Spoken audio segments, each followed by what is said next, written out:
Yes, ഞങ്ങൾ വീണ്ടും എത്തി കേട്ടോ ഷാജി. യെസ്. അപ്പൊ ഷാജി ഞാനും വീണ്ടും എത്തിയിരിക്കുകയാണ്. നമുക്ക് കുറച്ച് കാര്യം കൊണ്ട് പറയാം അല്ലേ.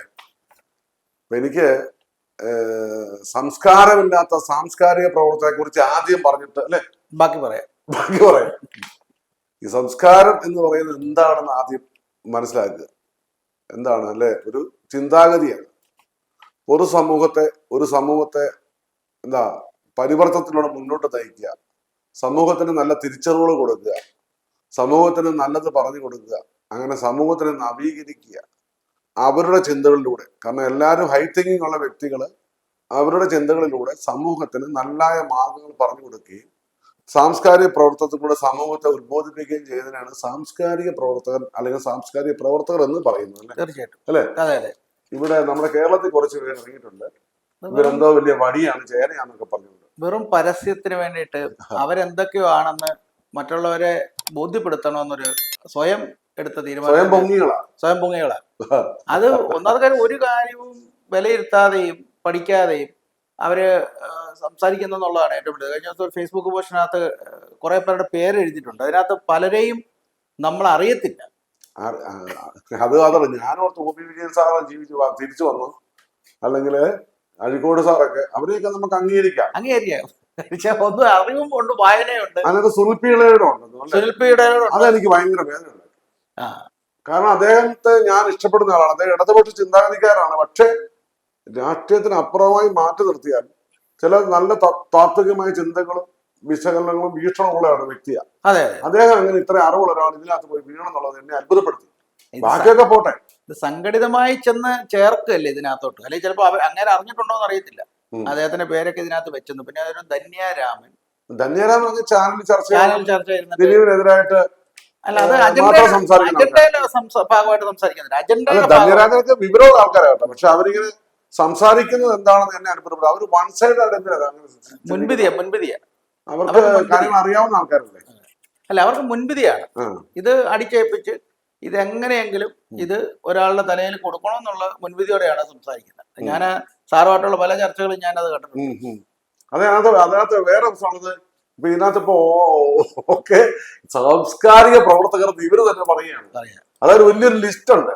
ഈ ലിസ്റ്റ് കണ്ടപ്പോൾ സത്യത്തിൽ പലരെ ഞാൻ സാധാരണ അത്യാവശ്യം പുസ്തകങ്ങളും അല്ലെങ്കിൽ ഉണ്ടല്ലോ, അതൊക്കെ നമ്മള് സാമൂഹ്യ നിരീക്ഷണം ഒരാളാണ്. അപ്പൊ അത് നമ്മൾ നോക്കിയിട്ട് ഒന്നും മനസ്സിലാവുന്നില്ല. അപ്പൊ ഇവരെ ഒരു മിനി ഉറങ്ങിയതിനെ കുറിച്ച് ജഡ്ജി പറഞ്ഞതിനാണ്. ജഡ്ജി പറഞ്ഞത് മിനി സത്യമാണോ? മിനി മാഡം തന്നെ ഒരു മീഡിയ വൺ ചാനലിൽ വന്നിട്ട് പറയുന്നുണ്ട്, ഞാൻ ഉറങ്ങിയിട്ടുണ്ടാവാം. പറഞ്ഞു. പിന്നെ ബോറടിക്കുമ്പോ ഉറങ്ങും, ഊട് കഴിയുമ്പോ ഉറങ്ങും, ഉറങ്ങുന്നത് ഞാൻ ആദ്യമായിട്ട് കേൾക്കാണ്. ക്ഷീണം കൊണ്ട് ഉറങ്ങുന്നത് ഞാൻ കേട്ടിട്ടുണ്ട്. ബോറടിക്കുമ്പോ പിന്നെ മേളിൽ ഇരുന്ന് കാണുന്ന ആൾക്ക് അറിയാമല്ലോ താഴെ ഇരിക്കുന്ന എന്താ നടക്കുന്നത് അവർക്ക് കാണാമല്ലോ. പറഞ്ഞേ, ഞാനൊരു മനുഷ്യ ജീവിയല്ലേ, ചിലപ്പോൾ ഉറങ്ങിണ്ടാവോന്ന് എനിക്കറിയില്ല, വല്ലപ്പോഴും. പക്ഷെ ഞാൻ പരമാവധി ഉറങ്ങില്ല. പിന്നെ ഉച്ചയ്ക്കൊക്കെ ഭക്ഷണം കഴിച്ച് ചൂട് എടുത്ത് വരുന്ന സമയത്ത് ചിലപ്പോൾ ഉറങ്ങിയിട്ടുണ്ടോയെന്ന് എനിക്കറിയില്ല. കാരണം മുകളിലിരിക്കുന്ന ആൾക്കല്ലേ കാണാൻ പറ്റൂ നമ്മളെന്ത് ചെയ്യണമെന്ന്. പറയണ കേട്ടാൽ തോന്നും വേറെ വക്കീലന്മാരും അവിടെ ഉറങ്ങാറില്ലെന്ന്. എല്ലാവരും ഒക്കെ ബോറടിക്കുമ്പോൾ ഉറങ്ങും അല്ലേ. ചിലപ്പോൾ ഊണ് കഴിച്ചിട്ട് ഇച്ചിരി നേരമൊക്കെ ഉറങ്ങിപ്പോകും. പ്രത്യേകിച്ച് ട്രയലിലിരിക്കുമ്പോൾ ചൂടായിരിക്കുമ്പോഴൊക്കെ മനുഷ്യർ അങ്ങനെ എപ്പോഴെങ്കിലും ഞാൻ ചെയ്തിട്ടുണ്ടോ എന്ന് എനിക്കറിയില്ല. അല്ല, അപ്പൊ ഈ കണ്ടംപ്റ്റ് ഓഫ് കോർട്ട് പിന്നെ അത് എന്നാ പറഞ്ഞുകൊണ്ട് പോകും. കാര്യം അത് ഒന്നാമത്തെ കാര്യം എന്താ വെച്ച് കഴിഞ്ഞാൽ ഡയറക്റ്റ് കണ്ടംപ്റ്റ് ഓഫ് കോർട്ട് കൊടുക്കാൻ പറ്റത്തില്ല. അത് ഇവിടുന്ന് ഡയറക്ടർ ജനറൽ പ്രോസിക്യൂഷന്റെ പെർമിഷൻ വേണം. ഇതല്ലാന്നുണ്ടെങ്കിൽ പരാതിയാണ് കൊടുക്കുക ചീഫ് ജസ്റ്റിസിന്. ഹൈക്കോടതി ചീഫ് ജസ്റ്റിസിന് പരാതി കൊടുക്കാം. ജഡ്ജി ഇങ്ങനെ കൊടുത്തിട്ടുണ്ടെന്നുള്ളതാണ് ചാനലുകളിൽ നിന്ന് അറിയാൻ കഴിയുന്നത്.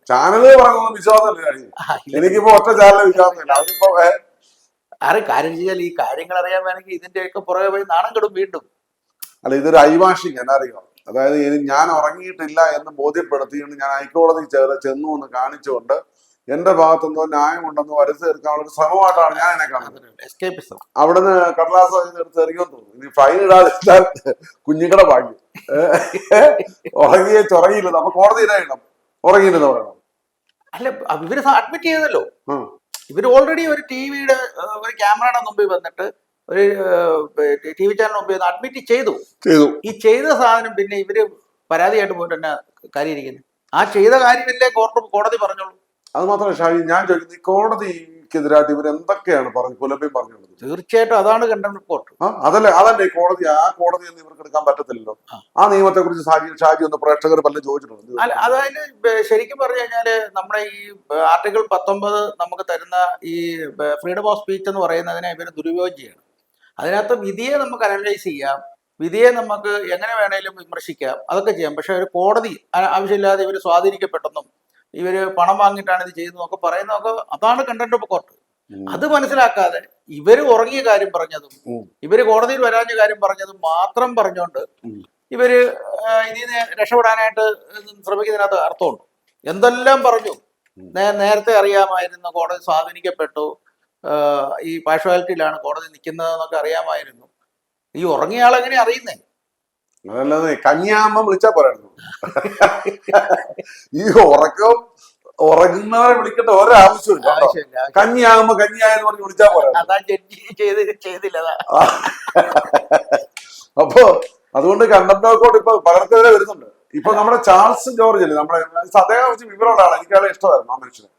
അദ്ദേഹം ഈ മത്സ്യത്തൊഴിലാളികളുടെ നേതാവാണ്. അദ്ദേഹം ചില ചർച്ചകൾ എന്തോ ഒരു ഓരോ ചർച്ചയിൽ അദ്ദേഹത്തോട് പങ്കെടുത്തിട്ടുണ്ട്. അദ്ദേഹം എന്തോ കോടതിയിൽ ജഡ്ജി ദിലീപ് വന്നപ്പോ എഴുതേണ്ടത് എന്താണ് സാധാരണ വിവരമുള്ളതാണ്. ഒരു ജഡ്ജ് കോടതിയിൽ വരുമ്പോൾ ആ കോടതി ഇങ്ങനെ വണങ്ങി ആ തിരിച്ച് അഡ്വക്കേറ്റന്മാരും അവരുടെ കക്ഷികളും എഴുന്നേറ്റ് അവരും തിരിച്ച് വണങ്ങുന്ന ഒരു കീഴ്വഴക്കമുണ്ട്. അത് കോർട്ട് പിരിയുമ്പോഴത് തന്നെ അത് കോർട്ടിൽ പോയിട്ടില്ല. കോർട്ടിൽ പോയിട്ടില്ല. അല്ല, അതല്ലേ അതൊക്കെ ഇത് അറിഞ്ഞോണ്ട് ഇതിനെ ഒരു വിവാദമാക്കുക എന്നുള്ളതിന് വേണ്ടിട്ട് അവിടെ പോയി നിന്നതാ. അല്ല, അറിയാൻ മേലാത്ത അദ്ദേഹം. ഞാൻ പറഞ്ഞേ, ഞാൻ ചാൾസ് ജോർജ് ഒരു നല്ല വിവരം ബോധമുള്ള ഒരാളാണ്. ഞാൻ പറഞ്ഞത്, ഞാൻ അദ്ദേഹത്തെ വിമർശിക്കാൻ കാരണം അദ്ദേഹം എന്തർത്ഥത്തിൽ ആണ് പറഞ്ഞത്, അതോ ഈ പറഞ്ഞ പോലെ ഷൈൻ ചെയ്യാൻ പറഞ്ഞതാണോ? പക്ഷെ പണി കിട്ടി. അഡ്വക്കേറ്റ് പോൾസം എന്നൊരാളോട് കേസ് കൊടുത്തു. പക്ഷെ ഇവർക്കിട്ടെല്ലാം കേസ്. ഇപ്പൊ അഡ്വക്കേറ്റ് TB ബൈജു കൊട്ടാരക്കര ഒരിക്കൽ ഹൈക്കോടതിയിൽ നിന്ന് വെച്ച് പറഞ്ഞ് ഓടിയതാ. അതെ. ഇപ്പൊ എന്നറിയോ, ശരിക്കും ഈ ഇവരുടെ എല്ലാം വീഡിയോ എടുത്തുകൊണ്ട് സോഷ്യൽ മീഡിയയിൽ വീഡിയോ എടുത്തുകൊണ്ട് നേരെ മറ്റു കോടതിയിലേക്ക് ചെന്ന് കഴിഞ്ഞാൽ ഇവർക്കെല്ലാം കണ്ടപ്പോൾ മിനി ഉൾപ്പെടെ അവന് നമ്മുടെ ഇവരുണ്ടല്ലോ, നമ്മുടെ എന്നോടൊപ്പം പറഞ്ഞൊരു ഭരണഘടന ബഹുമാനിക്കുന്നില്ലെന്ന് പറഞ്ഞ് ആശാ ഉണ്ണിത്താൻ ഭരണഘടന ബഹുമാനിക്കുന്നില്ല, ഞാൻ ഒന്നിനെയും മാനിക്കുന്നില്ല. അതൊക്കെ സത്യം പറയാൻ പലരും കേസ് കൊടുക്കണം. ഞാനായിട്ട് കൊടുക്കാൻ ഞാൻ അറിയാം. ഞാൻ ഷാജി കേസ് കൊടുക്കാൻ എനിക്ക് വ്യക്തിപരമായിട്ട് എന്തെങ്കിലും വിരോധമുണ്ടെന്ന് പറഞ്ഞിട്ട് ഇവരാണെ കൊടുത്താനും എനിക്കെതിരായിട്ട് ഒരു കേസ് എന്തെങ്കിലും കിട്ടിയ ഇവര് നേരെ ഒരു ടങ് സ്ലിപ്പ് വന്നപ്പോ നമ്മുടെ ഏഷ്യാനിലെ ബിനു ബി ജോൺ എനിക്കൊരു ടങ് സ്ലിപ്പ് വന്നപ്പോ എന്തോ ഒരു ഇതായിരുന്നു ബിനു ചെയ്തെന്നറിയോ. കാരണം എനിക്കൊരു ടങ് സ്ലിപ്പ് വന്നു. അത് മഴയായ സമയത്ത് അത് ഭയങ്കരമായിട്ട് ആഘോഷിക്കുകയും നമ്മളെ ഒരുപാട് മനുഷ്യരല്ലേ, ഒരു അബദ്ധമൊക്കെ വരാം. പക്ഷെ നമ്മളതിനെ പുറകെ കിടന്ന് തന്നെ ഉപദ്രവിച്ചു. ബിനു വന്നു ഉപദ്രവിച്ച് കേസ് പലരും കൊണ്ട് വനിതയെ കൊണ്ട് കേസ് കൊടുത്തു. വനിതാ കമ്മീഷൻ കേസ് കൊടുക്കാൻ പോയി, ജാമ്യാനും മറുപടി കാണുകയൊക്കെ ചെയ്യേണ്ടി വന്നു. അപ്പൊ ഞാൻ പറഞ്ഞു വന്നത്, ഇവിടെ ശരിക്കും ഇവർക്കെതിരെ എല്ലാം കണ്ടംപ്റ്റ് കോർട്ടിനുള്ള ഇഷ്ടംപോലെ സാധനങ്ങൾ ഇങ്ങനെ പോലെ ജോലിയിൽ ഇറക്കാവുന്ന സാധനങ്ങൾ ഇറക്കിയിട്ടുണ്ട്. ഈ കേൾക്കുന്ന ആരെങ്കിലും ഉണ്ട് കണ്ടംപ്റ്റ് കോർട്ട് കൊടുത്തത്, അപ്പൊ അഡ്വക്കേറ്റ് പോൾസം കൊടുത്താല് ഇതുങ്ങളെല്ലാം ബോണ്ടായി ഉണ്ടയും ദോശയൊക്കെ കടലക്കറി കഴിക്കും. 6 മാസം തടവും 2000 രൂപ വരെ പിഴവ്. നിയമം അറിയാവുന്നവർ തന്നെ. കാരണം നമ്മുടെ നാട്ടിലെ നിയമം അറിഞ്ഞാലും അറിഞ്ഞില്ലെങ്കിലും നമ്മൾ എന്ത് ചെയ്യരുത്, നിയമത്തെ വെല്ലുവിളിക്കാൻ പാടില്ലെന്നുള്ള ignorance is not an excuse എന്ന് ഇംഗ്ലീഷിൽ ഒരു പൈസ ഉണ്ട്. പക്ഷെ അത് നിയമം അറിയാവുന്നവർ ചെയ്യുമ്പോൾ അതിന്റെ ഗൗരവം കൂടും അല്ലെ. അതുപോലെ ഇവിടെ അതുപോലെ എന്തൊക്കെയാണ് നമ്മുടെ ഈടെ തന്നെ ഒരു വോയിസ് ഇപ്പൊ ഞാൻ കേട്ടെ, നമ്മുടെ ഈ അപ്പുണ്ണിയെ ഫോൺ വിളിച്ചത് പൾസറി എന്നത് ഇമാരി പറയാം. അത് ബൈജു കൊട്ടാരക്കര എടുത്തിട്ട് ഇപ്പൊ കാര്യം പിടിയിട്ടില്ല ആൾക്കാർ. അതിനകത്ത് ചോദിക്കാം, അപ്പുണ്ണി ചോദിക്കുന്നതന്നെ, നിങ്ങള് ഈ കേസ് കൊടുക്ക്, താൻ എന്തിനാ എന്നെ വിളിക്കുന്നേ, തന്നെ വിളിക്കണ്ട. അപ്പൊ അപ്പുണ്ണി പറയുന്നതിനൊന്നും നമ്പർ കൊടുത്ത് വിളിപ്പിച്ച ഇതാരാ നിങ്ങൾ വിളിക്കുന്നത്? നിങ്ങൾക്ക് എന്തിനാ എന്നെ വിളിക്കണത്? അപ്പുണ്ണി സംസാരിക്കാൻ ഇത് കൂട്ടാക്കണം. എന്താന്ന് വെച്ചാൽ ഞാൻ കൂട്ടാക്കണത് ഞങ്ങൾക്ക് ഇതായിട്ട് എന്താ ബന്ധം? പിന്നെ ഞങ്ങളെ വിളിക്കുന്നതിയാ എന്നെ വിളിക്കേണ്ട കാര്യമില്ല. ഞാൻ വിളിക്കേണ്ടത് നിങ്ങളുടെ ആൾക്കാരൊക്കെ വിളിക്കണവരൊക്കെ പറഞ്ഞില്ല. പിന്നെ നിങ്ങൾ എനിക്ക് പറയേണ്ട കാര്യമൊന്നുമില്ല, എനിക്കൊരു ആവശ്യമില്ല. എന്നെ വിളിക്കേണ്ടത് ഞാൻ നിങ്ങളോട് പറഞ്ഞില്ല. നിങ്ങളോട് എല്ലാവരും നിങ്ങൾ എവിടെ നിന്നായാലും എന്നെ വിളിക്കണ്ട. ആരുടെ അടുത്ത് എന്ത് പറയാൻ? ആരുടെ അടുത്തൊന്നും പറയണ്ടായിരുന്നു. നിങ്ങളുടെ ഇഷ്ടമുള്ള ഇതോളം പറഞ്ഞു. ഞങ്ങൾ വിളിക്കണ്ടെന്ന് പറഞ്ഞല്ല. നീ കൂടെ കേസ് കൊടുക്കുക, എന്ത് കോപ്പുകൾ ചെയ്തോ പറയേണ്ട ആവശ്യമില്ല. നിങ്ങൾ നിന്റെ ഇഷ്ടമുള്ള ചെയ്തോളൂ, ഞങ്ങളെ വിളിക്കേണ്ടത് നിങ്ങളോട് പറഞ്ഞില്ല. പിന്നെ നിങ്ങൾ എന്ത് വിളിക്കണേ? നീ ധൈര്യത്തോടെ ചെയ്തോടാ. നിങ്ങൾ എന്തിനാ വിളിക്കണേ? ധൈര്യത്തോടെ വിളിക്കേണ്ടത് നല്ലോണം പറയാം. എന്നെ വിളിക്കണ്ട. ഒരു കാര്യമില്ല, ഒരു കാര്യം ഞങ്ങൾക്ക് ഒരിക്കലും ഒന്നും കാണണ്ട കേൾക്കണ്ട. നിങ്ങൾ ഇഷ്ടമുള്ള ഇതേ ചെയ്യുന്ന പറഞ്ഞില്ലേ? വിളിക്കണ്ടെന്ന് പറഞ്ഞു. സത്തോനെ ഒന്ന് മേടിച്ചു വെച്ചാൽ മതി. വേണ്ടെന്ന് ഞങ്ങൾക്ക് ആവശ്യമില്ല, ഞങ്ങൾക്ക് അതിന്റെ ആവശ്യമില്ല. നിങ്ങൾ വിളിച്ചത് നിങ്ങൾ ചെയ്തായി. അത് അപ്പൊ കണക്ഷൻ ഉണ്ടാക്കാൻ ബുദ്ധിപൂർവ്വം. അതിന് ഞാൻ ചോദിക്കുന്നത്, ഈ 2017 ഫെബ്രുവരി 17 നമ്മളെ 2 റെക്കോർഡിങ് കേൾപ്പിക്കട്ടെ, അത് കേൾപ്പിക്കട്ടെ. അതിനൊരു വിലയുണ്ട്. കാരണം വെച്ചാല് ഈ ഗൂഢാലോചന എന്ന് പറഞ്ഞാൽ അവിടെ നിന്നാണല്ലോ സംഭവിക്കുന്നത്. 2017 നടി ആക്രമിക്കുന്നതിന് മുമ്പ് എവിടെയെങ്കിലും ഉണ്ടെങ്കിൽ ഒരു വോയിസ് കൊണ്ടുപോകും. അതിനുശേഷം ഉണ്ടാക്കിയ ഫേബ്രിക്കേറ്റഡ് സ്റ്റോറിയാണെന്ന് ഓൾറെഡി കോടതി തന്നെ പറഞ്ഞു. അല്ല, അപ്പുണ്ണി വെല്ലുവിളിച്ചില്ലേ പറയുന്നത്, നീ കൊണ്ട് കേസ് കൊടുക്കുക, ഞങ്ങളെ എന്തിനാ വെറുതെ വിളിക്കുന്നത്? അപ്പൊ അവരുടെ ഭാഗത്ത് തെറ്റേണ്ട ഒരിക്കലും അങ്ങനെ പറയാൻ പറ്റത്തുള്ളൂ. അത് പ്രേക്ഷകർ ആ വോയിസ് കേട്ടിട്ട് തീരുമാനിക്കണം. കാര്യം വെച്ചാൽ ഇത് എടുത്തിട്ട് സോഷ്യൽ മീഡിയ ഈ TV മിനി പറയുന്നുണ്ട് ചില സമയത്ത്, എന്തിനാണ് ഇവിടെ ഒത്തിരി കാശുള്ളവരുണ്ടല്ലോ, പിന്നെ എന്തിനാ ഈ ഇവരെ തന്നെ ദിലീപിനെയും അപ്പുണ്ണിയും തന്നെ എന്തിനാ വിളിക്കുന്നത്? കാശുള്ളവരും കാവ്യമാനം കഴിച്ചിട്ടില്ല, ഇല്ല ദിലീപ് കഴിച്ചേ. അതല്ല അതിന് ഉത്തരം. ഈ ദിലീപിലേക്ക് എന്തിനാണ് ഈ പോയിന്റ് ഔട്ട് ചെയ്യുന്നത്, ഇങ്ങനെ കാര്യങ്ങൾ ദിലീപിനെ എന്തിനാണ് അതിനകത്ത് പ്രതിയാക്കാൻ ശ്രമിച്ചത് എന്നതിനുള്ള ഉത്തരമാണ്. ഇവരാരും കാവ്യമാർന്ന, എനിക്കിതെ കുറിച്ച് അറിയാം, നല്ല ബോധ്യം എനിക്കുണ്ട് കേട്ടോ. CBI എങ്ങാണ് ഇതുവഴി വന്നിരുന്നെങ്കിൽ, അല്ലേ, അത് സംഭവം മുഴുവൻ തിരിച്ചു CBI എങ്ങാണോ അയൽവക്കത്തൂടെ പോയാൽ റിയൽ കാര്യങ്ങൾ ഞാൻ പറഞ്ഞു തരാം എന്താ സംഭവിച്ചത്. ഇപ്പൊ നമ്മൾ അതിനകത്ത് പറഞ്ഞ പോലെ പല പുറത്ത് കിടന്ന് കറങ്ങുന്ന പലരും അകത്ത് കിടന്ന് കറങ്ങും, അല്ലേ? ഇപ്പൊ ശമ്പളവും കൂടില്ല, അകത്തിപ്പോ ശമ്പളം കൂടില്ല, കാശ് കൂട്ടിയിട്ടുണ്ട്. അതുകൊണ്ട് പിന്നെ പോയി കിടന്നാലും കുഴപ്പമൊന്നുമില്ല, അല്ലേ? അതെ. അപ്പം ഇതിനകത്തുള്ള ഒരു പ്രശ്നം, ഈ 2017 മുമ്പുള്ള ഏതെങ്കിലും ഒരു ഓഡിയോയോ വീഡിയോയോ എന്തെങ്കിലും ഒന്നും തരാൻ അവരുടെ ഇല്ല. അതാണ്, അതിനാണ് വില. ഗൂഢാലോചന എന്ന് പറയുന്ന സംഭവത്തിന് മുമ്പാണ്, സംഭവം കഴിഞ്ഞതിന് ശേഷം പിന്നെ ഗൂഢാലോചന ഇല്ലല്ലോ. അതായത് കണക്ട് ചെയ്യാൻ വേണ്ടിട്ട് അപ്പുണ്ണിയെ പൾസറിലേക്ക് നമ്പർ കൊടുത്ത് ഇവിടുന്ന് വിളിപ്പിക്കുക എന്ന് പറഞ്ഞാൽ ജയിൽ പബ്ലിക് ടെലിഫോൺ ബൂത്താണ്. ഇതൊക്കെ ആരോടെ ഈ പറയുന്നത്? അല്ല, അത് സാറേ, ഇത് പറഞ്ഞല്ലേ, ഇതെന്ന് പറഞ്ഞാൽ എങ്ങനെയെങ്കിലും പിന്നീട് ഇതിനകത്ത് ഡ്രാഗ് ചെയ്ത് ഇടാൻ വേണ്ടിയിട്ട് ചെയ്ത ഒരു നല്ല തിരക്കഥയാ, നല്ല വിലക്കുറഞ്ഞ ഒരു നല്ല ക്രിമിനോളജിസ്റ്റുകളുടെ സഹായം തേടിയിട്ടുണ്ട്. അതായത് അതുണ്ടെങ്കിൽ ഇച്ചിരൂടെ വിജയിച്ചാൽ. ഇവരുടെ പൊട്ടപ്പുതിക്ക് ചെയ്ത കാര്യങ്ങളായതുകൊണ്ടാണ് ദിലീപ് രക്ഷപ്പെട്ടത്. അത് ചിലപ്പോ അതല്ല പറയാൻ പറ്റത്തില്ല. കാരണം അറിയോ, അല്ല, ഇതിനകത്ത് സത്യം ഇല്ലാത്തോണ്ട് ആരെന്നാ ചെയ്തെന്ന് പറഞ്ഞാലും എവിടെയെങ്കിലും ഇരുട്ടുകൊണ്ട് ഓട്ടോ അടച്ചാലേ ലിങ്ക് ഒക്കത്തില്ല. ഇപ്പൊ മല്ലിക ചേച്ചി പറഞ്ഞിട്ട് ഇതിനകത്ത് ഇപ്പൊ ആരാണെന്ന് മല്ലിക ചേച്ചിയുടെ ഒരു സോഷ്യൽ മീഡിയ ഇന്റർവ്യൂ ഉണ്ട്. അപ്പൊ മല്ലിക ചേച്ചി അത് ശക്തമായി ഉന്നയിക്കണം, അല്ലെ? മുന്നോട്ട് പറഞ്ഞു, അല്ലേ? പിന്നെ പൃഥ്വിരാജ് അവര് തമ്മിലൊരു അതൊന്നും ആണെന്ന് എനിക്ക് ഇതിനകത്തൊക്കെ സ്വാഭാവികമായിട്ടും ചില സ്ഥലത്തൊക്കെ ചിലപ്പോ ഇതിനു വേണ്ടി പ്രവർത്തിക്കാൻ പൃഥ്വിരാജ് ഇറങ്ങിയതൊന്നും എനിക്ക് തോന്നില്ല കേട്ടോ. ഞാൻ പറയാം, പൃഥ്വിരാജ് അങ്ങനെ ചെയ്യുന്ന ഒരാളൊന്നുമില്ല. പക്ഷെ മറിച്ച് ഈ ഒരു സാഹചര്യത്തിൽ അവർ തമ്മിൽ എന്തെങ്കിലും പ്രശ്നമുണ്ടോ നമുക്കറിയില്ല. പക്ഷെ ഒരു കാര്യം മല്ലിക ചേച്ചി പറയുന്നത് ഞാൻ സ്വാഗതം ചെയ്യാം. മല്ലിക ചേച്ചി പറഞ്ഞല്ലോ, ദിലീപ് അല്ലെങ്കിൽ ആര് അന്വേഷിക്കണം എന്ന് പറയുന്നില്ലേ? ദിലീപ് അതിന് ഹൈക്കോടതി ചെന്നല്ലോ, ഹൈക്കോടതി ചെന്ന് CBI അന്വേഷിക്കണം എന്ന് പറഞ്ഞു. അതോട് പറഞ്ഞു തന്റെ കേസ് അന്വേഷിക്കേണ്ടത് ആരെന്ന് ഏത് ഏജൻസിയാണ് തീരുമാനിക്കാനായിട്ടുള്ള ആവശ്യപ്പെടാനുള്ള റൈറ്റ് ഒരു പ്രതിക്കില്ല എന്ന് പറയാം. പലരും ചോദിക്കുന്നുണ്ട് ഈ കമന്റ് ബോക്സിലൊക്കെ. നുണ പരിശോധനയ്ക്ക് എന്നെ വിധേയനാക്കൂ, ബ്രെയിൻ മാപ്പിങ്ങിന് വിധേയനാക്കൂ. അത് ദിലീപ് അതേ പറഞ്ഞിട്ടുള്ളൂ, വേറെ ഒറ്റ പറഞ്ഞിട്ടില്ല. അതേ സാധനം എന്തോ പൾസർസുരിക്ക് പറയാമല്ലോ. എന്നാ പിന്നെ നിങ്ങൾ എന്നെ കൊണ്ട് ബ്രെയിൻ മാപ്പിംഗ് നടത്തൂ, എന്റെ ഇത് നുണ ടെസ്റ്റ് നടത്താൻ പറഞ്ഞോ? ഇല്ല. കാരണം കട്ടവന്റെ തലയിലെ പപ്പിരിക്കുന്നു. ദിലീപ് പറഞ്ഞു എന്നെ ബ്രെയിൻ മാപ്പിങ്ങിന് വിധേയമാക്കാം, CBI അന്വേഷണം വേണമെന്ന് പറഞ്ഞു. ഇതെല്ലാം വിടുതൽ ഇറക്കി കൊടുത്തു, സ്കാഷ് ചെയ്യാൻ പറഞ്ഞു. ഇവിടെ പലരും ചാനൽ ചർച്ച ചോദിക്കുന്നു, സ്കാഷ് ചെയ്യാൻ കൊടുത്തിരുന്നു. അപ്പൊ എന്നാ പറഞ്ഞത്? അന്വേഷണം നടന്നുകൊണ്ടിരിക്കുന്നു, തെളിവുകൾ ഞങ്ങൾ ശേഖരിച്ചുകൊണ്ടിരിക്കുന്നു. ആ സാഹചര്യത്തിൽ എന്ത് പറ്റില്ല, സ്കാഷ് ചെയ്യാൻ പറ്റില്ലെന്നല്ലേ പറഞ്ഞേ? കോഷ് ചെയ്യുന്നതിനെ ഒരു പ്രത്യേകത എന്ന് പറഞ്ഞു കഴിഞ്ഞാൽ, ഈ കേസുമായിട്ട് മുന്നോട്ട് പോയിട്ട് കോടതിക്ക് ആരെയും ശിക്ഷിക്കാൻ പറ്റത്തില്ല എന്നുണ്ടെങ്കിൽ മാത്രമേ ഒരു കേസ് കോഷ് ചെയ്യത്തുള്ളൂ. കോടതിയുടെ സമയം വേസ്റ്റ് ആകുമെന്ന് തോന്നിയാൽ മനസ്സിലായാലും ഈ തെളിവൊക്കെ പരിശോധിക്കേണ്ട കാര്യങ്ങളാണെന്നുണ്ടെങ്കിൽ അത് തെളിവെടുത്ത് വിചാരണയിലൂടെ തീരത്തുള്ളൂ. അതറിയാൻ മേലാതെയാ പറയുന്നത്. കോഷ് ചെയ്യാതെ എന്തുകൊണ്ട് കോഷ് ചെയ്തില്ല? അല്ല, പബ്ലിക് പ്രോസിക്യൂട്ടർ ആ സമയത്ത് പറയുന്ന ഡിഫൻഡ് എന്താ? ഞങ്ങൾ അന്വേഷണം നടന്നുകൊണ്ടിരിക്കും, തെളിവ് ശേഖരിച്ചുകൊണ്ടിരിക്കുന്നു പറയുന്നുണ്ടോ? അതെ, അത് അന്വേഷണ സമയത്ത്. അത് കഴിഞ്ഞ് ചാർജ് കോഷ് ചെയ്യാനായിട്ട് ഒക്കെ ദിലീപ് പോയി. പക്ഷെ അന്നേരം എല്ലാം പറയുന്ന ഒരു കാര്യം ചെയ്യാൻ ഇതിനകത്ത് ക്രൈം നടന്നിട്ടുണ്ട്. അപ്പൊ ആ ക്രൈം നടന്നതിനകത്ത് ദിലീപ് ഉണ്ടോ ഇല്ലയോ എന്നുള്ള പ്രശ്നമല്ല, വിചാരണ നടക്കട്ടെ. ഇല്ലെങ്കിൽ തന്നെ നിങ്ങൾ കോടതിയിൽ നിന്ന് രക്ഷപ്പെടും. ഇല്ലെങ്കിൽ കോടതി അങ്ങനെ ഒരു മനോഭാവം എടുക്കും. ഇവിടെ പലരും പറഞ്ഞു ദിലീപിനകത്തുനിന്ന് കുറ്റം ചെയ്തുകൊണ്ടാണ് സ്ക്വാഷ് ചെയ്യാൻ എന്തുകൊണ്ട് കൊടുത്തില്ല എന്ന തരത്തിൽ സംസാരിച്ച പൊതുസമൂഹത്തെ തെറ്റിദ്ധരിപ്പിക്കുക, അല്ലേ? അല്ലേ? തീർച്ചയായിട്ടും. അപ്പൊ TV മിനി ഇപ്പൊ ഉറങ്ങിക്കോട്ടെ തന്നെ. അല്ല, ഉറങ്ങണ്ട സാറേ. അവര് അല്ല തന്നെ അവര് എന്തൊക്കെയോ ഞാൻ പറഞ്ഞു. എനിക്ക് ബഹുമാന്യ സ്ത്രീകളോട് നമ്മളെ ബഹുമാന്യതയുണ്ട്. പക്ഷെ അവര് പറയുന്ന കേട്ടില്ലേ, കടവന്ത്ര ശ്രീകുമാർ. പക്ഷെ അതൊന്നും വേണ്ടത്ര ഉണ്ടായിട്ടില്ല. നമ്മുടെ കടവന്ത്ര ഒരു കേസ് ഉണ്ടല്ലേ, ജഗദീഷ് ശ്രീകുമാർ പ്രതിയായിട്ടുള്ള കേസ്, ആ കുട്ടി അവസാനം കേസ് നടത്തൽ അവസാനിപ്പിച്ചു. ഇതെന്തും മറിമായും എനിക്ക് ഭ്രാന്തായി പോയതാണ്, അത് നാട്ടുകാർക്ക് മൊത്തം ഭ്രാന്തായ. എന്റെ ഷാജി, ഞാൻ ചിരിച്ചിട്ട് എനിക്ക് വിക്കി, ഞാൻ ഓർത്ത് ഞാൻ ഈ ലോകം വിട്ടു പോകുന്നു, ഈ ലോകവാസം പിടിയെന്ന് ഓർത്ത്.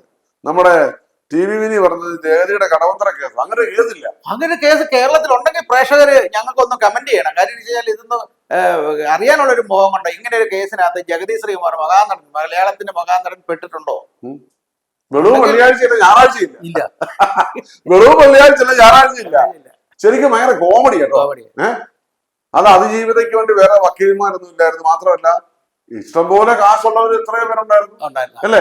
അപ്പൊ ഒറ്റ കാര്യമുള്ളൂ, ദിലീപിനെ ഈ പൊതുമധ്യത്തിൽ നാട്ടിക്കാന്ന് കഴിയുമെങ്കിൽ ജയിലിലടക്കുക അല്ലേ? പിന്നെ പൊതുസമൂഹത്തിൽ ചാനലേ അടക്കാൻ ഇവിടെ പോയി ഇവിടെ ഇല്ല. അല്ല, ഇതിപ്പോ എന്താന്ന് വെച്ചാൽ ചാനലുകാരൊന്നും കാണുന്നില്ല. ഇനിയിപ്പോ ഇതൊന്നും കിട്ടാനായിട്ടില്ലെന്ന് മനസ്സിലായി. അല്ല, ചാനലുകാര് മറ്റേ ഇതുപോലെ അബദ്ധം പറ്റാനില്ല. ഇവരെല്ലാം കൂടെ പിടിച്ച് ഇവര് ഓർത്തത് ഇവരാണ് ഈ രാജ്യത്തെ തീരുമാനിക്കുന്നത്, ജഡ്ജിയെ സ്വാധീനിക്കുന്നത് ഇവരുടെ വാർത്തകളാണ്. എന്നാ വേണമായിരുന്നു എല്ലാ ചാനലുകാരെല്ലാം ബഹളം വെച്ച് എന്ത് അവസ്ഥ അവരുടെ അല്ലേ? ഒരു സമൂഹത്തിൽ ഇത്രയേറെ അവഹേളിക്കപ്പെട്ടു ചാനലുകാർ. സാർ അതുപോലെ തന്നെ ഇവര് അതിജീവിതയുടെ വക്കീൽ എന്ന് പറയുന്നു. പക്ഷെ ഈ അതിജീവിത ഇങ്ങനെ ഒരു വക്കീലിനെ വെച്ചിട്ടുണ്ടോ എന്ന് അതിജീവിത ഇതുവരെ വെളിപ്പെടുത്തിയിട്ടില്ല. ഇല്ല. ഇവര് ഇടയ്ക്ക് പറയുന്നത് ഞാൻ മെമ്മറി കാർഡിന്റെ കേസായിരുന്നു ഞാൻ നടത്തിയത്, അത് ജയിച്ചു. ചുമ്മാ ഇങ്ങനെ പോരുമ്പോ അതുപോലെ തന്നെ മെമ്മറി കാർഡ് എന്ന് പറഞ്ഞാൽ ഇവര് ബഹുമാന ശിക്ഷ നമ്മൾ കഴിഞ്ഞ എപ്പിസോഡ് പ്രേക്ഷകർക്ക് അറിയാം അല്ലേ സാറേ? ഇതിനകത്ത് അടുത്ത സാധനം ഇതായില്ലേ, ഈ മാർട്ടിൻ ഫ്ലഷ് ചെയ്ത് ആ വിഷ്വൽസ് കൊടുക്കുന്നുണ്ടല്ലേ? ഉണ്ട്. ആ വിഷ്വൽസ് നിങ്ങൾ കണ്ടോ?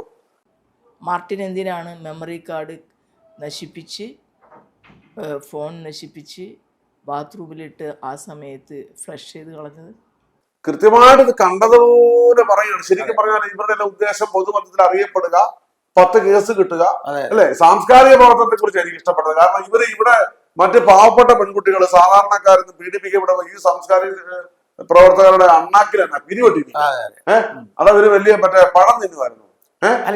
നാണം ഉണ്ടോ നിങ്ങൾക്ക് സാംസ്കാരിക പ്രവർത്തനം? നിങ്ങൾ ഞങ്ങളാരും അംഗീകരിക്കുന്നില്ല. നിങ്ങൾ പുസ്തകങ്ങൾ പറയല്ല, പൊതുസമൂഹത്തെ സ്വാധീനിക്കപ്പെടുന്ന, പൊതുസമൂഹത്തിന് നന്മ പറഞ്ഞ പ്രദാനം ചെയ്യുന്ന, ഒരു സംസ്കാരത്തെ മാറ്റിമറിക്കുന്ന ഒരു പെരുമാറ്റം, മനുഷ്യന്റെ നല്ല പെരുമാറ്റങ്ങളെയും മനുഷ്യന്റെ നല്ല ജീവിത രീതികളെയും പൊതുസമൂഹത്തിന് നല്ല ഉപദേശങ്ങളും കൊടുക്കുന്ന, സമൂഹത്തെ മാറ്റിമറിക്കുന്ന, അംഗീകരിക്കുന്ന എന്ത് സംഭാവന നിങ്ങൾ നൽകിയിട്ടുണ്ട്? നിങ്ങൾക്ക് ആകെപ്പാട് എന്തെങ്കിലും ഉണ്ട്, ഏതെങ്കിലും കേസിന്റെ ഒരു സൈഡ്, നിങ്ങളുടെ മാനസികാവസ്ഥ, നിങ്ങളുടെ രാഷ്ട്രീയവും പറയാൻ നിങ്ങൾക്ക് പറ്റിയൊരു സൈഡ് അങ്ങ് പറയുക. അതാണോ സാംസ്കാരിക പ്രവർത്തനം? എന്നിട്ട് ഞങ്ങൾ കുറെ സാംസ്കാരിക പ്രവർത്തകര് മണ്ണാങ്കോട്ട് കൊണ്ട് കൊടുക്കുന്നത്. എന്ത് കൊടുത്തെന്ന് നിങ്ങൾ പറഞ്ഞാൽ ഈ രാജ്യം പുറകോട്ട് പോകും. ഇവിടുത്തെ പൊതുസമൂഹത്തിനും മലയാളിക്കും നല്ല ബോധവും വിവരവും ഉള്ളവരാണ് അവര്. നിങ്ങളെ പോലുള്ള സാംസ്കാരിക പ്രവർത്തകരെന്ന് ഞങ്ങൾ ആരും അംഗീകരിക്കുന്നില്ല. കാരണം നിങ്ങൾ ഒരു സംഭാവനയും മലയാളത്തിനും സാംസ്കാരിക രംഗത്തും നൽകിയിട്ടില്ല. നിങ്ങൾ ഇത് ഒന്നും ചെയ്തിട്ടില്ല. നിങ്ങൾ ആകെപ്പാടെ എന്താണ് ചെയ്യുന്നത്?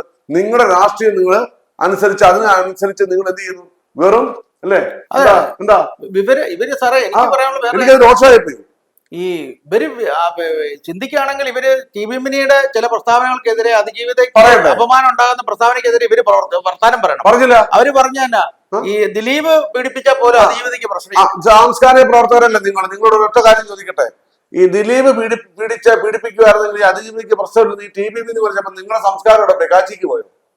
നിങ്ങളുടെ സംസ്ഥാനം ഇവിടെ കാശിക്ക് പോയോ? കോടതിയിൽ ഇരുന്ന് ഉറങ്ങാറുണ്ട്, ചിലപ്പോൾ ഉറങ്ങിപ്പോ മനുഷ്യരെന്ന് ചോദിച്ചപ്പോ നിങ്ങൾ എവിടെയായിരുന്നു? നിങ്ങൾക്ക് നാണമുണ്ടോ? നാണം. നിങ്ങളാണ് മലയാളിയെ സംസ്കാരം പഠിപ്പിക്കുന്നത്. മലയാളി നിങ്ങൾക്ക് ബോധമില്ലാത്തവരാണോ? ഞാൻ തെറ്റ് പറഞ്ഞാൽ മലയാളി തെറ്റാന്ന് പറയുന്നവരാ. നിങ്ങൾ ഇവിടുത്തെ സാംസ്കാരിക പ്രവർത്തകരാ. നിങ്ങളെ ആരാ ഇവിടെ അംഗീകരിച്ചിരിക്കുന്നത്? ഹു ആർ യു എന്നാ ഞങ്ങൾക്ക് ചോദിക്കാനുള്ളത്. നിങ്ങൾ OB വിജയനോ, ഞങ്ങൾ പറഞ്ഞല്ലേ അഴിക്കോട് സാറോ, MN വിജയൻ സാർ അല്ലേ, അങ്ങനെയുള്ളവരൊക്കെ വരട്ടെ. കാരശ്ശേരി മാസ്റ്റർ, ഞങ്ങൾ അവരൊക്കെ അംഗീകരിക്കും. അവരൊക്കെ കറക്റ്റായിട്ട് കാര്യങ്ങൾ പറയുന്നവരാ. നിങ്ങൾ എന്ത് സംഭാവനയാണ് സാംസ്കാരിക മേഖലയിൽ നൽകിയത്? സുൽഫികളെടുത്ത് ഞാൻ മാറ്റി കൊടുത്ത, പക്ഷെ അദ്ദേഹം പെട്ടുപോരായിരുന്നു. ഇഷ്ടമാവുന്ന ഞാൻ പറഞ്ഞു. ചിലപ്പോ പേര് വെച്ചായിരിക്കും അല്ലേ? കുറെ സാംസ്കാരിക പ്രവർത്തനം, നാണംകെട്ട സാംസ്കാരിക പ്രവർത്തനം. നിങ്ങൾ എന്തുവാ, നിങ്ങൾ ആരോടാ ഇതൊക്കെ പറഞ്ഞു വരുന്നത്? മലയാളിയോടോ? കേരളത്തിലെ മലയാളികളും ദിലീപിന്റെ കേസ് മുഴുവൻ വായിച്ച് വിധിയും വായിച്ച് അവർക്ക് കാര്യങ്ങളെല്ലാം 100% വ്യക്തമായി. അതുകൊണ്ട് ചാനലുകാർ വരെ പണി നിർത്തി. നിങ്ങൾക്ക് നാണമില്ലേ? നിങ്ങൾക്ക് നാണം. അപ്പൊ നിങ്ങളൊരു കാര്യം, നിങ്ങൾ മര്യാദയുള്ളവരാണ്, പറയേണ്ടതാണ്. ഞങ്ങൾ വായിച്ചു, നിയമത്തിന്റെ വഴിക്ക് പോയിരിക്കുന്നത് ഇതാ, ഇയാൾ നിരപരാധിയാണ്, അടുത്ത ആള് യഥാർത്ഥ അല്ലേ സമൂഹത്തിന് മുമ്പിൽ വെളിപ്പെടണം എന്ന് പറഞ്ഞ് നിങ്ങൾ ഇറങ്ങുമ്പോൾ ഞങ്ങൾ നിങ്ങളുടെ പുറകെ വരാം. നിങ്ങൾക്ക് വൺ സൈഡ് സാംസ്കാരിക പ്രവർത്തകർ നാണമുണ്ടോ? നാണം, ലജ്ജ, ഉളുപ്പ്, വേറെ വല്ല പണിക്ക് പോകും. നിങ്ങൾ എന്നിവിടെ ആരും അംഗീകരിക്കുന്നില്ല. മലയാളിക്ക് വിവരം പോകുന്നതുകൊണ്ട് അവരെല്ലാം വിധി വായിച്ച് മനസ്സിലായി, ഈ ചെയ്ത നാടകവും ഇതൊക്കെ മനസ്സിലായി.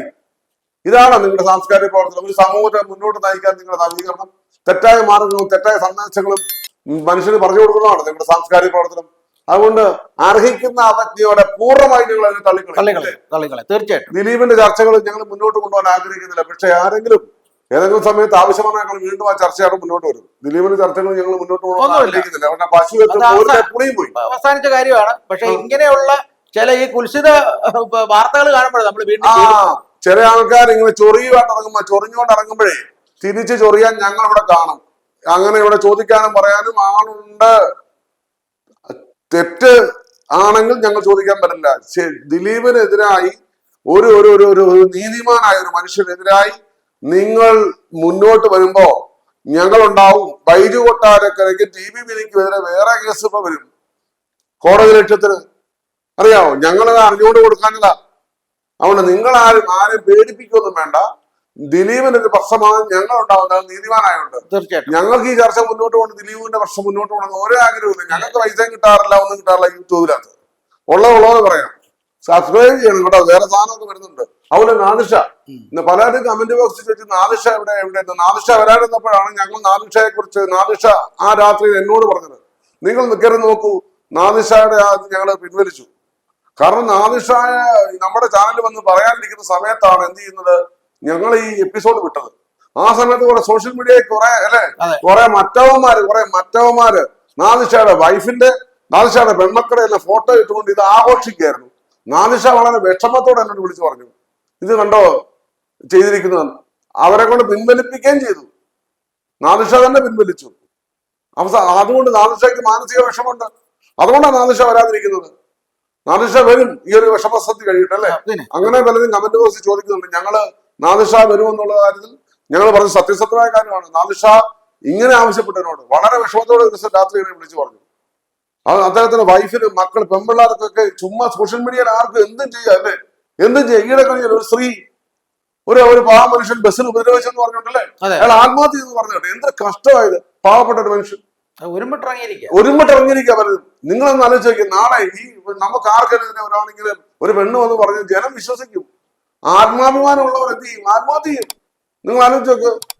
ഇതെന്തൊരു കഷ്ടം. യാഥാർത്ഥ്യത്തിൽ ഉള്ളത് പറയണം അല്ലേ. തെറ്റ് ഉപ്പ് ഒന്നും വെള്ളം കുടിക്കണം, തെറ്റ് ഇതുവരെ ശിക്ഷിക്കണം, അതൊന്നും വേണം നിങ്ങൾ പറയില്ല. അതുകൊണ്ട് ദിലീപിന്റെ കേസ് സാംസ്കാരിക പ്രവർത്തനോട് ഞങ്ങൾ വേറെ പണി നോക്ക് എന്ന് പറയും കേട്ടോ. അടുത്തത് നിങ്ങൾ ഈ നിയമം അഡ്വക്കേറ്റ് TV വിന് ഉൾപ്പെടെയുള്ളവർ കോടതിയിൽ നിന്ന് അടുത്തത് തല്ലി പഠിക്കാൻ പോവുക അല്ലേ. കണ്ടംപ്റ്റ് ഓഫ് കോർട്ട് പോകുമ്പോ തന്നെ നിങ്ങൾ അങ്ങോട്ട് ജഡ്ജിയെ ഒലത്തും. ജഡ്ജിയെ നിങ്ങൾ എന്ത് ചെയ്യും? നിങ്ങൾ ഒന്നും ചെയ്യില്ല. മനസ്സിലായില്ലേ? അപ്പൊ നിങ്ങളാണ് ശരിക്കും ഈ കോടതിയെ ജഡ്ജിയെ അപമാനിച്ചത്. എന്നിട്ട് നിങ്ങളിപ്പോ അരിയേം കടിച്ച് ആശാരിയും കടിച്ചെന്ന് പറഞ്ഞവരാണ്. ഇപ്പൊ നിങ്ങൾക്കാണ് ഇങ്ങോട്ട് മുറുമുറുപ്പ്. അതുകൊണ്ട് ഇതൊന്നും ഇവിടെ ഈ പരിപ്പ് ഇവിടെ ലോകത്തിൽ ഞങ്ങൾ അവസാനിപ്പിക്കുന്നു. അടുത്ത എപ്പിസോഡിൽ കാണാം. സബ്സ്ക്രൈബ് ചെയ്യുക, ലൈക്ക് ചെയ്യുക, അല്ലെ എങ്ങനെ ഷെയർ ചെയ്യുക. Okay, thank you so much.